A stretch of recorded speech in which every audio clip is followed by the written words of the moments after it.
You're listening to KX 93.5, Laguna's Only FM. I'm Scott Hayes. This is Radio Caravan, and of course, I'm here with my co-host, Robert Palmer, who's in a rare form today. Yo, yo, yo. Also in the studio, we have Miss Jill Harvey, our healthy lifestyle coach. Good morning, Jill.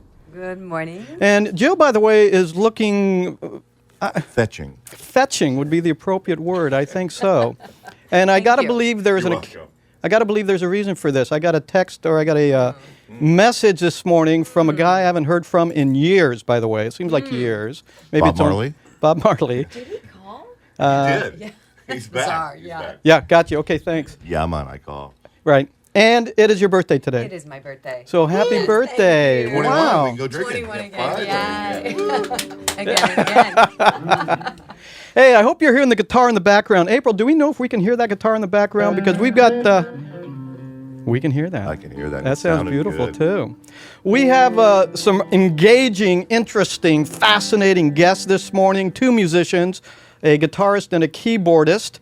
And we're going to take this one step at a time. But Miss Jill, let's kind of run through some healthy lifestyle tips this morning, if you don't mind. So today is fun. So today's about being happy. What can you do? The top 10 ways to boost your happiness potential. Okay. Can we So- talk about that on the radio? Yeah, we can actually. Okay. Yeah. Yeah, Okay. maybe. But I'll talk. Okay. Okay. Number 10 is to set goals. Because when you set goals and you start fulfilling them, there's a feeling of progress and a feeling of accomplishment, right? You're right. Yeah. Yeah. You like that? Number 9, accept your emotions. So many people push them down. They don't really relate to them. So they get pushed down or they medicate them. They drink. Robert, I don't know. Okay. You okay? Don't speak so loudly, please. Yeah. Number 8 is eliminate negative people and negative thoughts out of your life. So negative people can just be like that Debbie Downer, right? They are. And then negative thoughts. There's a woman who's a life coach, Kristen Howe. This is a great thing. If you're having a negative thought, you're feeling anger, you just think of 3 things that make you laugh out loud that happen in your life. And think of one, and it will displace that anger or that negativity. Like that. Like that, right? Number 7, aromatherapy. Ooh, yeah, so you I can like that. diffuse some lemon or bergamot or mint or lavender, right? So that, scent has a way of calming you or getting you energized or happy. Yeah. All right, number 6 Yeah. is first thing in the morning, do something that makes you happy. Find Nice. something that makes you happy. Sing, Turn off the hair dryer. turn off the hairdryer. And then number 5 is to meditate. Oh. Even if it's 5 minutes, 10 minutes, even if it's just watching your breath, meditate. And then exercise. Get out in nature, right? Go for a walk on the beach. Do Good. something. Get that blood Hey, flowing. You know where the beach is, don't you? We're right. Pretty impressive house. Yeah. I like it.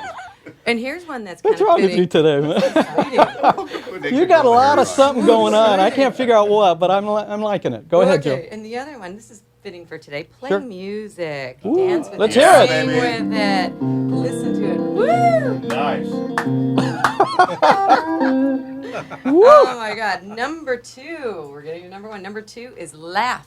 Yay! Laugh. Always laugh. Be with playful people. Be playful in your life.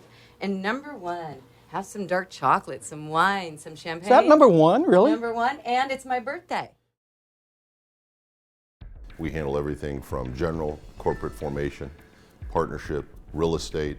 We have a full-service litigation practice, and we also have a group of lawyers that handle bankruptcy and general insolvency matters. We offer big firm experience with a small firm feel. The person that you're hiring is the person who's going to be representing you throughout your entire matter. The slogan of redefining full service attempts to capture 2 things. 1, an explanation of the breadth or the diversity of the legal services that we provide, but also to recognize that our service to our community does not end with our legal services. Whether it's a pro bono opportunity where we're representing people for free, or whether we're actually volunteering on a project like Habitat for Humanity, for example. It includes the philanthropic efforts, the volunteering of time, and the donating of resources outside just the 4 corners of this law office.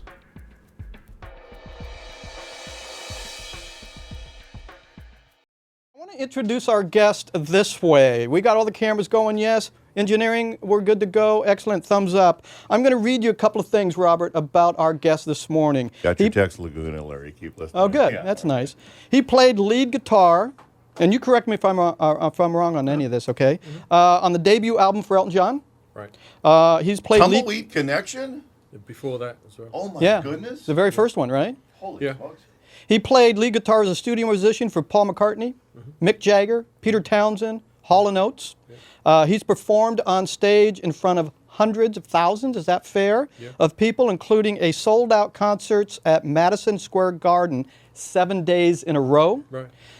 Elton John's current guitarist, Davy Johnstone, is that how you pronounce his Yeah. last name? He's been with him for years. Yeah, says of our guest, he's a brilliant guitar player. He can play almost everything you throw at him. And also, and legend has it that Eric Clapton was on the David Letterman show. And Letterman asked Eric Clapton, so what's it like to be the best guitar player in the world? Wow. And Clapton's response was, I'm not. Ask our next guest, Caleb Quaye.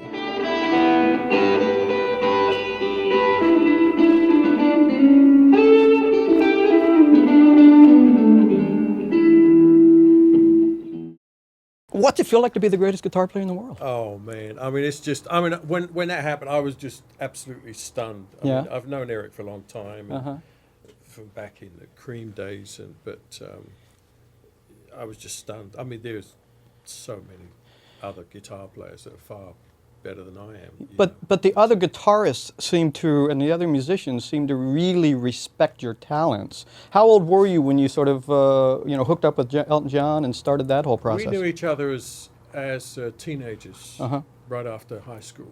So I met him when I was 15 and he was 16. Wow.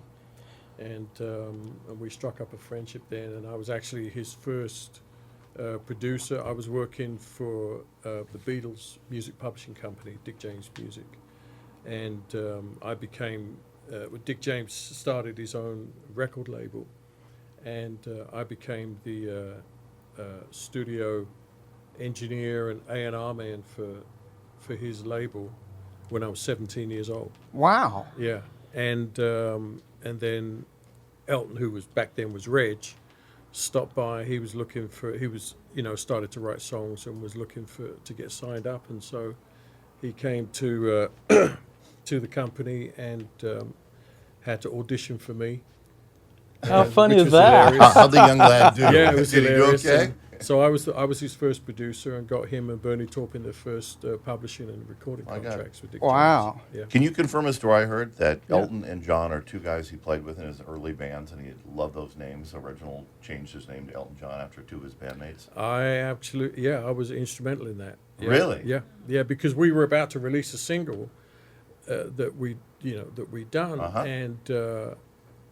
and we decided. I was telling him, we need a stage name because Reg Dwight's just not going to cut it, Yeah. And so we were both playing with John is John Baldry, Long John Baldry. Yes. We were playing in his band, a band called Bluesology, and so we had this single ready to be released, and but we needed a name.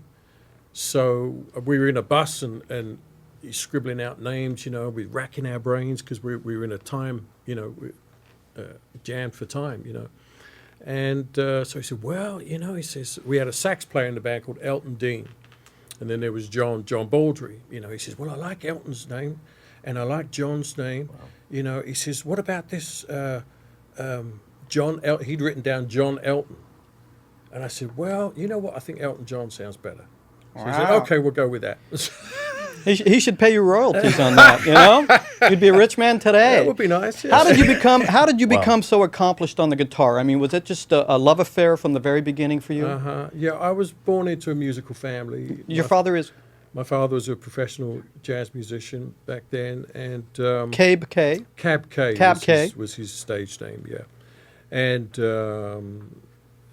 he was good friends with all the jazz greats of his era. Mm-hmm. So he was famous in England and Europe. So when they would come over to Europe and England to tour, they would stop by our house. So we had Duke Ellington, Charlie Parker, Dizzy Gillespie coming through our house, all these people. You're a kid? You have Those a are your kid. dinner guests. Exactly, yeah. I'm serious, yeah. So I Wow. had a We very had like privileged... annoying people just go over that. So that's incredible. Wow. I mean, Yeah. did you know at the time who Oh, was- I knew who they were. Oh, Oh, okay. yeah. My dad was playing them. We knew who they Really? were. We used Wow. to take us to the shows. So And so that's all I ever wanted to do. And on my father's side, there's 5 generations of musicians prior to him. So music was just in the family. It's in the DNA. Yeah. So I was born into it. You know. Wow. And that's all I ever wanted to do was be a musician like my dad. Yeah. You know, and I was born with, I had a natural ear and stuff for it. You know, but when my dad taught me to play piano when I was 4, and then I went to drums when I was 7, and then picked up the guitar when I was 12, and the guitar became my voice, my main instrument. You know. Beautiful. I played this club in El Centro one night and I ended up sleeping on the linoleum floor. At some point I got up and started writing a song. I wrote a bunch of stuff until I finally got a good line. And the next day I found myself at a street fair in Old Town and I saw this beautiful girl wearing these turquoise earrings. I knew right then I had to put her in the song.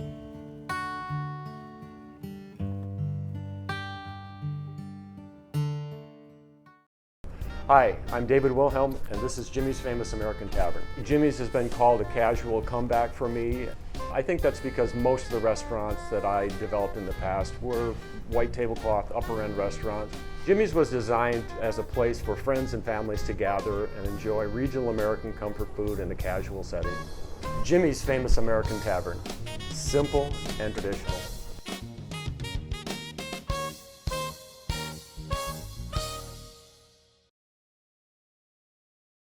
Your first album with Elton John was a success, yes? Somewhat. Actually, the very first album we did with him was called Empty Sky. That was the first one that was released in England. It had some moderate success, but then the big one, the one that broke him, was it was called Elton John. That was the one with your song on it and the black cover. And then from then it just all took off. Yeah. That was that album, and then Tumbleweed Connection and Madman Across the Water. I was on all of that stuff. And you toured with him during that period of time? Well, a little after, I actually toured with him in Captain Fantastic period, you know.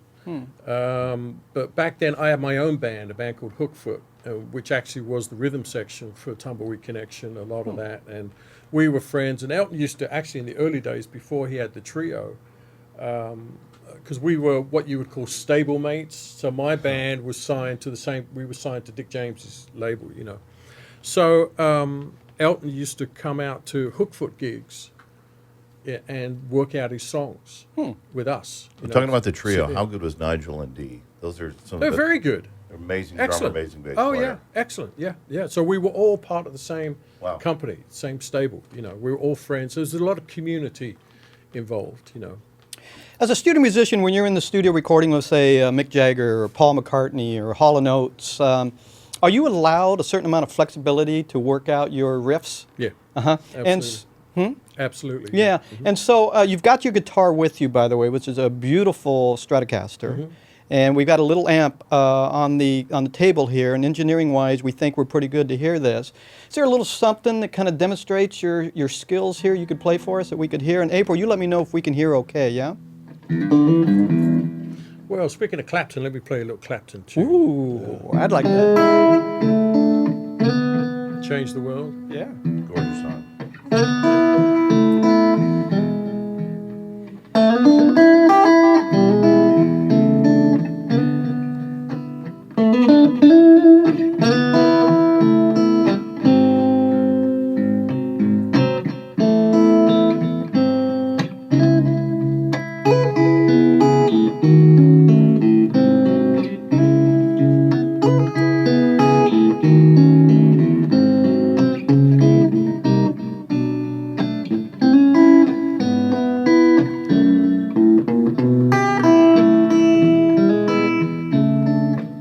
Yowza!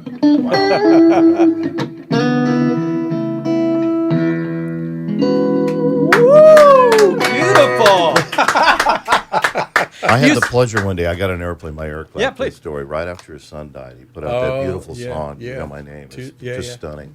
Get on a plane in London. I'm sitting in first class. I sit down, look over. my seatmate, Yeah. Eric Clapton. Wow. So I looked at him and I said, I've been a musician for much of my life. I just want to let you know how much I respect you. And I'm going to let you know I'm not going to talk to you the rest of the flight. Other than to give my condolences to the loss of your son and that beautiful song. And we struck up a friendship. We started chatting for about 5 or 10 minutes. He goes, what's your name, mate? And I go, you won't believe it. It's Robert Palmer. He's like, you know Robert Palmer. Well, not that Robert Palmer. Right, But if you want to go through Custom Slow, go through it behind Eric Clapton. They Why is grabbed him. He was a heroin addict at the time, and he Oh. runs a clinic now. Right, They right. grabbed him, ripped his clothes to bits, his bag Sure. to bits, but he was like no big deal. This happens all the time. Yeah. One of the nicest men I met. He was Very nice very guy. gracious. Yeah. You don't play with a pick. No. You've never, I mean, I used to, but I haven't played with a pick for about 15 years now. and why is that? More flexibility or? You know, it's really for a combination of things, mostly for issues of tone and articulation. You can get inside the note more than you can with a pick. And then I think maybe the other thing is I'm just getting old. How old are you, by the way? 65. Are you really? Yeah. Wow. And you're still a musician. You're still doing your thing. You're still performing. You're doing all of that stuff. Yeah. You have an interesting story at the height of your career, and you correct me if I'm wrong on this. And I know we're kind of. I wish we had hours to have this discussion, but I know you got your documentary crew out here, and they're filming a documentary about you. So, you at the height of your career, you went through sort of some drug issues. Is that a fair way to say it? Yeah. Yeah. He's a musician. That's redundant. Yeah. How bad did it get? Well, it got really bad too, where, you know, I basically lost everything. I really didn't know what I was doing. I was very, very depressed and actually came to the point of almost dying. You know, and I had an experience where I was in a hotel room. It was actually with when I was working with Hall & Oates. And What kind of drugs at the time, by the way, before you continue? basically, you name it, Okay. Heroin? all of it. Okay. Yeah, yeah, and in, you know, in those kinds of situations when you're at the top of the tree, so to speak, Right. you know, I mean, it's no problem to get, it's no difficulty to get anything, Right. whatever you want, Yeah. you know, and so, you know, we arrive at a hotel and the dealers are waiting for you there, you know, so it's pretty crazy, and I had no anchor in my life, you know, no spiritual anchor, nothing, you know. And I was earning a lot of money and spending a lot of money and really had no sense, you know, to be honest. And so I was in the middle of a downward spiral, and I was sat in my hotel room one day and I heard a voice speak to me and just simply tell me, Caleb, from this point on, your life's going to be completely different and nothing's going to be the same for you ever again. And I sat there and all I knew was that I had been spoken to and I just didn't know by who. And it's like 1 minute I'm stoned out of my mind, I hear this voice and I'm completely sober. The next minute. Just completely straightened up, you know, and it's like, what in the world, you know? And all I knew was that I'd been spoken to. I wasn't looking for God, I wasn't looking for Jesus or anything. I was looking for some answers to this life, this crazy life, you know. And so I made a promise to myself, just sat there and made a promise to myself that one day I'm going to find out who that voice belonged to. So the next day or the next moment after you heard this voice and you were now sober, did you affect any changes to your life at that point, or did you continue? Not really, on I the was path? still on the road. Yeah. Yeah. I was still on the road, and it was actually on my 30th birthday. And so, now it's weird, in rock and roll, you're supposed to die when you're about 30, you know. And some of my friends used to write songs about that, you know. And so word had gone out in the industry, Caleb's turned 30. And so, And he's still not dead. yeah, right. And so What's wrong with this guy? Exactly. And so some of my friends, you know, I'd meet him in airports or whatever, you know, say, hey man, we just heard you just turned 30. Like what happened? You know, Where'd you go wrong? I'm supposed to keel over right there, you know. And Yeah, so yeah. I tell them this story that I just told you. I Yeah. heard this, and they're like, wow, man, that's really far out. You know, what were you smoking? Where can we Exactly. get some? You know, and I go, no, you don't understand. This was a real deal. You know, Yeah. something's going on, you know. And so to cut a long story short, it was about 3.5 years later. Before we get there, Sure. because I want to save that last story 3.5 years later. Yeah. Sure. So for the next 3.5 years, you continued to perform, you continued to tour, Yeah. you continued to do your drugs. Yeah. You were on stage in front of hundreds of thousands Yeah. of people. You were in the studio recording these albums. But yet something was missing there. So before we go to 3.5 years later, what was missing, do you feel, looking back on that time period? You had everything that really a lot of musicians would want. Yeah. I guess the best way to describe it is a hole in your soul. Mm-hmm. You know, you had all these things, you know, all the material things of this world, you Mm-hmm. know, but my marriage was falling apart. I couldn't hold that together. Mm-hmm. You know, it's to do with inside. Mm-hmm. Caleb, did you ever write a song called "Hole in Your Soul"? That'd be a good song. No, but it's a good title. I like It's a it. great title, yeah. I'll let you use it. Okay, thank you very much. You're modest royalty. Yeah, oh, yeah. But it was just this emptiness, and also a lot of built up anger toward my father, who had abandoned us when I was 12 years old. Got you.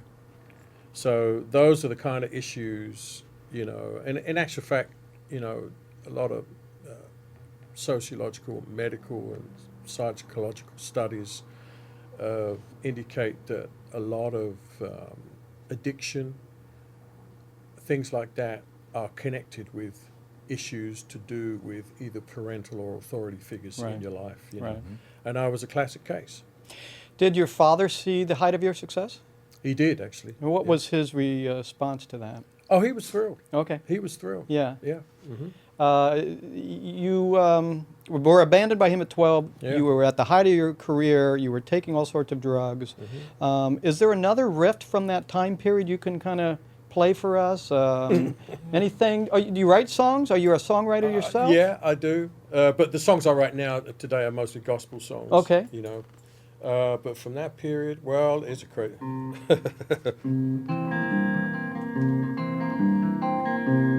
It's a very advanced piece of music right here. You put the lime in the coconut. Yeah, I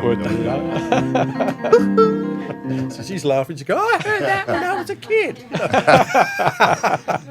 So I played on that, you know. Did you really? Yeah. And How's your lead guitar work? I don't know, pretty good. I Yeah? think. Yeah.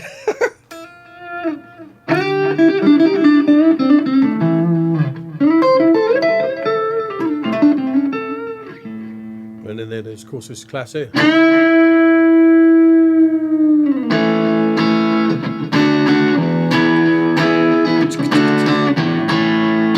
We play that for Jill normally. Yeah, we like that. That's I beautiful. played on all their records, the Wow. Trogs. The Trogs. Really? Yeah. Did you have a favorite album you played on? Do you have a favorite musician you played with? Oh, that's good. What's that noise? Is that a car alarm? Car alarm. Okay. Sorry. You know Caleb. what? That's my car. Oh, did you? I wonder if this You've will just work. been robbed. Welcome you to have the your keys? show. There it goes. What bloody idiot is it? Oh, it's I'm the bloody idiot. Goodness me. Bloody, bloody hell. I mean, I don't want you to, pick out somebody. Favorite musician? Oh, You boy. probably had a lot of them. I get it. But I Yeah, mean, is there any yeah. sort of reflection on one particular album, one particular song, one particular musician? You know, Elton would have to be way up there. Okay. Because of a lot of things that we involve, you know, friendship, community, and stuff. Right. And I was telling somebody earlier on, they were asking about the Tumbleweed Connection album. You know, a lot of that stuff was done in one take. Oh, wow. Yeah. So That's amazing. recording with Elton back then was very easy because, number one, we, as I said, he'd run through a bunch of the songs, worked them out with my band Hookfoot. So when we all went in the studio, we knew the songs. So in terms of, if you want to think in terms of like pre-production, that was all squared away. Yeah. So we'd go in the studio from the road or wherever we were and just run through the songs a couple of times. Was this for- song done in one take?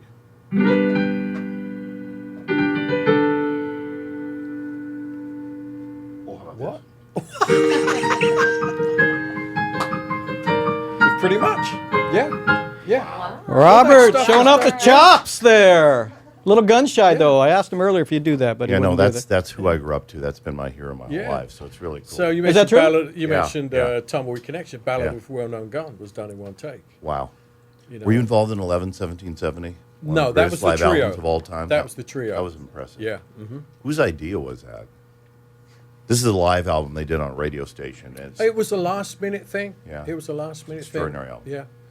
And so, you know, Ballad of Well-Known Gun was done in one take. You know, people for years. I mean, how many years ago was that? 43 years ago or something. You know, and they say I still get asked about the guitar intro to Ballad of Well-Known Gun, you know, which was.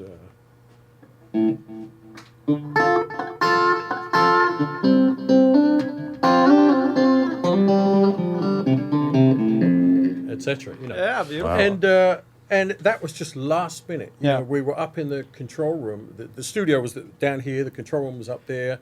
We'd done a couple of run-throughs. Went upstairs to listen to a bit, make sure everything was balanced right. Yeah, great. Okay, let's go down and knock out a take. So as we're walking downstairs, the producer, Gus Dudgeon, he shouts out to me, "Oh, by the way, we were thinking we'd like to have a guitar intro for this tune." So, okay, no problem. You know, we go down, put the guitar on, count it off, and that was it. Wow, that's amazing. And it was done in one take. Wow. That's amazing. You know. Yeah. So we were talking height of your career. Went through some drug issues. You were stoned in a hotel room where you heard this voice, and I cut you off.